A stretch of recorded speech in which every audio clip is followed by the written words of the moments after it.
Hello friends, कैसे हैं आप। हमने क्वेश्चन नंबर 1 to 5 डिस्कस कर लिया है विज़न टेस्ट 7 का। अब हम लोग क्वेश्चन नंबर 6 से स्टार्ट करेंगे। अगर आपने पार्ट 1 नहीं देखा है तो देख लीजिए, क्योंकि ये क्वेश्चन 6 से स्टार्ट होने वाला है। और जो पहला 6th क्वेश्चन है वो है कि आपको बताना है कि सर्वोत्तम मॉडल क्या है और वो किस तरह से हमें हेल्प करेगा इम्प्रूव करने में, कि जो भी पब्लिक सर्विस है इंडिया में उसको और ज़्यादा बेटर बनाने में। तो चलिए देखते हैं। जो आपका अप्रोच होगा इसमें वो होगा कि पहले तो आपको इंट्रोड्यूस करना होगा सर्वोत्तम मॉडल और उसके कंपोनेंट्स को हाईलाइट करना पड़ेगा। आपको डिस्कस करना होगा कि कैसे वो हेल्प करेगा in achieving desired results of improving the quality of public service.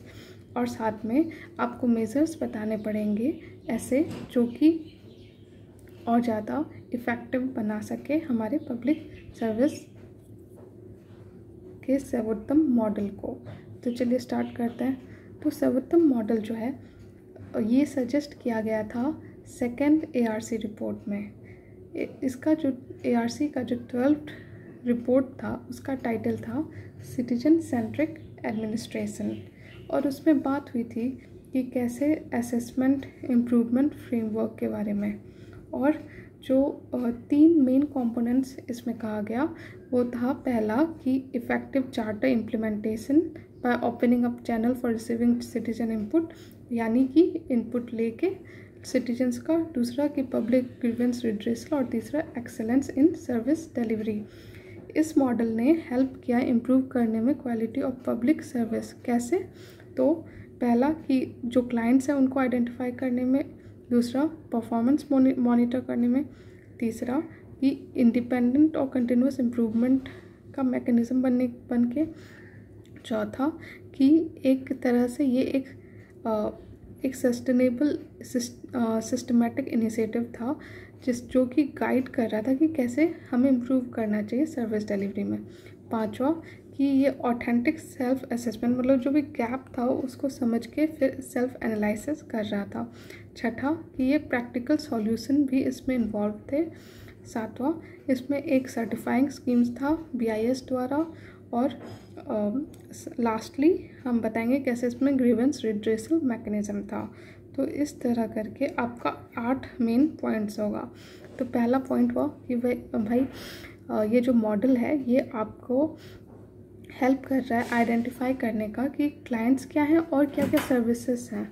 दूसरा कि मॉनिटर करने में परफॉर्मेंस को, हमारे ऑर्गेनाइजेशन के परफॉर्मेंस को मॉनिटर करने में और स्टैंडर्ड सेट करने में। तीसरा कि मैकेनिज़्म जो है ये बहुत इंडिपेंडेंट है और इससे क्या होता है कि कंटिन्यूस इम्प्रूवमेंट भी होता है। तीसरा। चौथा कि ये जो एक फ्रेमवर्क है ये गाइड करता है सस्टेनेबल इम्प्रूवमेंट में, मतलब कि सर्विस डिलीवरी कैसे और इम्प्रूव हो सके। और चौथा हमने डिस्कस कर लिया। पांचवा हुआ कि जो भी गैप एनालिसिस है, मतलब कि सेल्फ असेसमेंट इसमें होता है।